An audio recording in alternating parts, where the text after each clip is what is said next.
Iya, sekarang saya akan bertanya langsung ke masing-masing pasangan di sini, tim pemenangan khususnya. Mungkin saya ingin ke tim pemenangan dari Ganjar Mahfud terlebih dahulu ini. Pak Nursirwan, saat ini yang disorot adalah Ganjar ingin gaji 30 juta untuk guru. Bagus, semua pasti banyak yang setuju. Tapi banyak juga mengkritik, ini dari mana nanti anggarannya? Ini bakal bisa terrealisasi atau seperti apa? Pak Nursirwan. Seperti juga saya mohon maaf karena supaya menghindari untuk ditanya dengan kaitannya dengan janji surga. Saya tadi mengulang pada waktu Pak Jokowi kita usung menjadi presiden, pada waktu itu juga bagaimana tuh caranya mewujudkan infrastruktur. Yaitu pembiayaannya seperti apa, bisa terwujud. Jadi semua itu bukan tanpa perhitungan. Jadi apa yang disampaikan oleh Mas Ganjar dengan Pak Mahfud untuk program guru itu tentu juga dengan menggunakan perhitungan fiskal yang tidak sembarangan, dan itu tentu tidak bisa kami sampaikan detail caranya bagaimana dan bukan forumnya kepada Mbak untuk menyampaikan hal tersebut. Tapi kita sudah mencoba melakukan itu dengan pertanyaan janji seperti ini kan 2019 kan juga sudah ditanya. Apakah benar itu bisa terwujud? Bisa, kita melakukan. Jadi sebenarnya semua itu tergantung leadership nanti di dalam kepemimpinan menjalankan hal tersebut.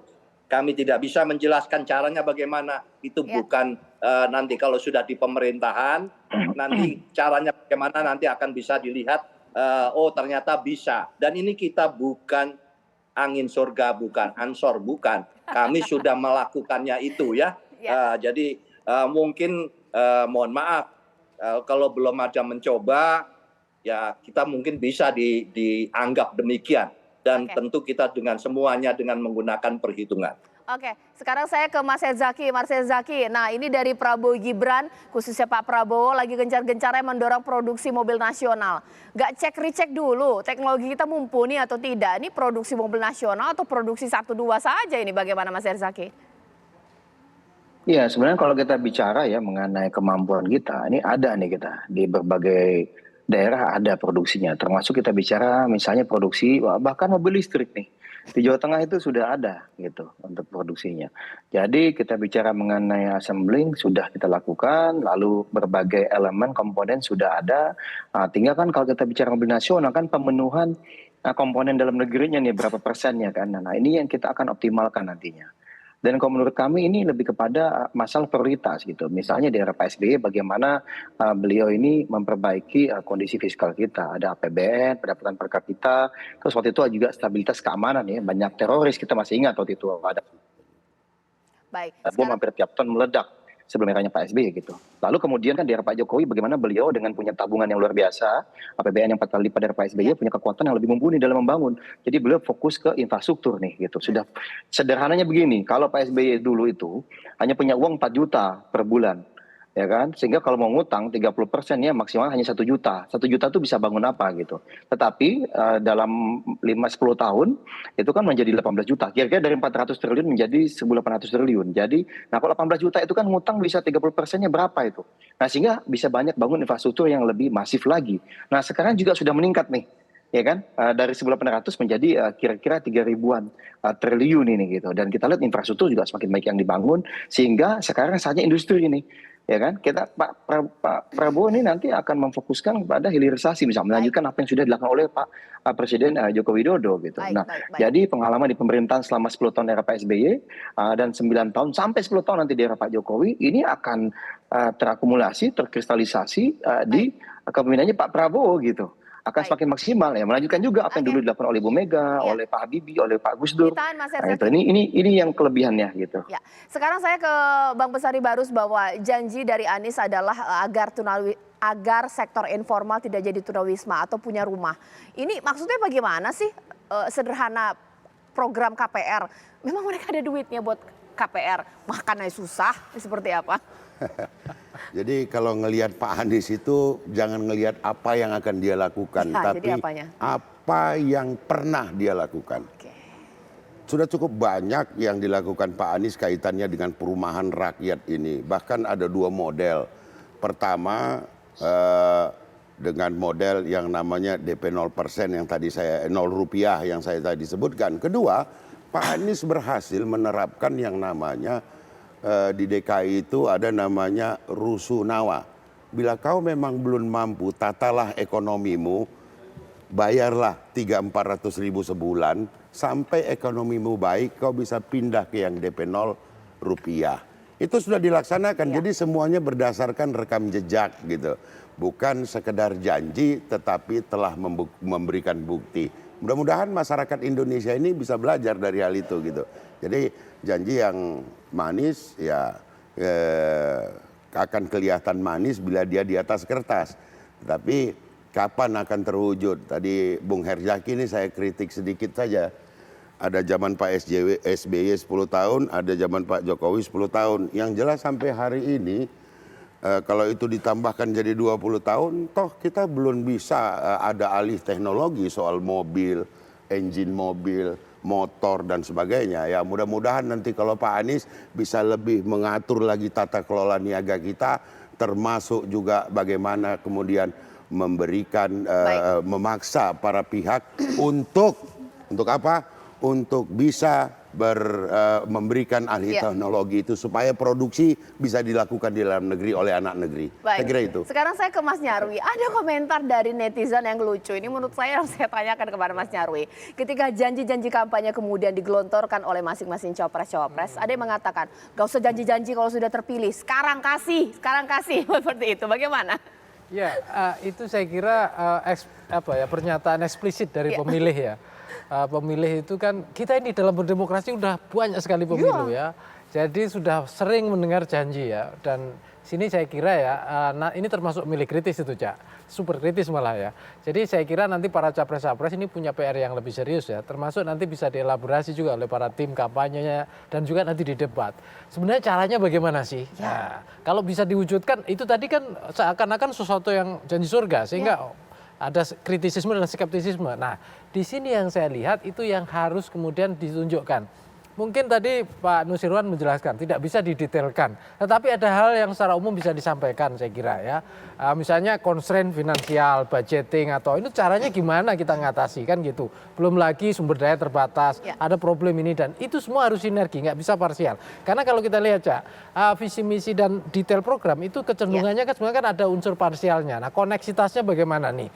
Bahkan mungkin termasuk misalnya manfaat-manfaat ya ke ekonomi, pertumbuhan, tenaga kerja yang real.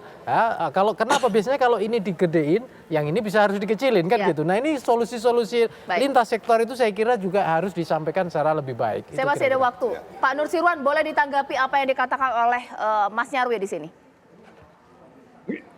Ya tentu itu kan bukan berarti tidak ada, Mas. Ya tentu semua itu kan mohon maaf kalau kami karena kita ini sudah berada di pemerintahan mimpin dua periode hampir. Jadi soal perhitungan detailnya seperti apa di aplikasi berkaitan dengan fiskal, pendistribusian program, kemudian juga apabila ada bencana, cadangan nasional dan sebagainya itu semua tentu sesuai dengan program yang sudah secara tahunan disampaikan di lembaga-lembaga negara. Dan ini kalau yang berkaitan dengan visi misi itu kan apa yang akan dilakukan selama minimal 1 periode 5 tahun ini akan berbuat apa demikian. Sehingga di dalam perjalanannya bisa saja adanya beberapa prioritas yang mungkin akan ada perbedaan seperti yang lalu ada pandemi, COVID dan sebagainya. Masa mau dikencengin sesuai dengan visi misinya kan ya enggak. Itu semua di dalam implementasinya detail tentu ada. Tidak mungkin semua ada lembaga pengawasan, lembaga kontrol berkaitan dengan program. Sehingga tidak mungkin bagi kami yang sudah terbiasa untuk memberikan penjelasan tentu bertanggung jawab. Sekali lagi saya katakan bertanggung jawab terhadap program apa yang akan disampaikan. Tidak ada istilahnya ini supaya Mbak ini senang begitu atau apa yang mendengarkan itu gembira, tidak demikian. Karena mengajukan calon pimpinan nasional itu tidak sembarangan. Kita harus bertanggung jawab terhadap apa yang kita sampaikan. Bertanggung jawab terhadap kesejahteraan rakyat itu yang utama. Sehingga apa yang disusun, apa yang disampaikan, tentu semua sudah dengan perhitungan akan dapat dikerjakan. Itu saja. Sekarang saya ke Mas Herzaki. Ada sempat tanggapan dari Bang Bestari Barus ini, Mas Herzaki. Untuk alih teknologi ini aja kita masih kesulitan untuk itu. Bagaimana? Ya kan ada tahapan ya Mbak. Kalau bicara mengenai teknologi, ada prioritasnya. Kita tahu ketika misalnya di era PSBY 2004 itu prioritasnya adalah bagaimana ancaman keamanan yang luar biasa. Terorisme hampir tiap tahun, mohon maaf nih ada bom Natal, bom apa gitu di mana-mana waktu itu ya. Nah ini yang kemudian bisa diselesaikan. Lalu ada tsunami Aceh. Lalu bagaimana kita merapikan fiskal gitu pasca krisis ekonomi 97-98 yang dampaknya masih sampai 2000-an awal. Nah ini kan alhamdulillah beres semua nih. Secara fondasi keuangan kita jadi kuat nih, ekonomi kita selama 10 tahun. Pembangunan infrastruktur juga sudah mulai ada landasannya, terjadi banyak juga. Nah di era Pak Jokowi ini kan peningkatannya di situ. Dilakukan peningkatan di berbagai sektor infrastruktur. Ya saya yakin Pak Bestari Barus mengakui, Pak Nusirwan mengakui ada kemajuan pesat nih dalam konteks infrastruktur. Kan bagian dari pemerintahan nih setahu saya Pak Bestari Barus dan Pak Nusirwan ini saat ini dari pemerintahan Pak Jokowi gitu. Nah apa yang terjadi saat ini kemudian kita ingin ada akselerasi nih. Apa yang baik di era Pak Jokowi, Pak SBY, Bu Mega, Pak Gus Dur dan juga Pak Habibie ya kita lanjutkan. Dan kita akan akselerasi nih apa yang sudah baik. Tadi saya bicara mengenai rumah. Kita ada target 25 rumah per desa. Baik. Lalu 1 juta hunian di kota. Ini kita sudah punya nih indikator dan upayanya. Termasuk nih Mbak, yang satu program andalan kita makan siang dan minum susu gratis ini. Yang benar-benar bermanfaat. Yang tidak mungkin bagi sebagian pihak yang tidak memahami dan mengerti. Menertawakan dan apaan sih. Tetapi kalau yang mengerti, baca School Meal Coalition. Ngerti banget itu bahwa ini sangat penting. Ada 76 negara yang sudah melaksanakan. Tetapi lebih kepada bahwa kita membutuhkan alih teknologi gitu loh, yang sesegera mungkin supaya anak bangsa dapat segera berdaya. Insya Allah bersama Anies dan Muhaimin ke depan. Saya kira itu. Baik. Ya, terima kasih Bang Bestari Barus, terima kasih juga kepada Mas Herzaki, Pak Nusirwan, Mas Nyarwi. Ya, saya sih optimis pemirsa bahwa ini bukan ansor, bukan angin surga, bukan janji manis, bukan juga untuk jargon. Harapannya mereka komit. Janji-janji yang saat ini disampaikan benar-benar bisa terrealisasi jika memang mereka nanti akan terpilih menjadi nomor 1 dan juga nomor 2 di Republik Indonesia. Ini menjadi akhir Apa Kabar Indonesia Malam. Sesaat lagi Anda dapat menyaksikan kabar utama. Selamat malam.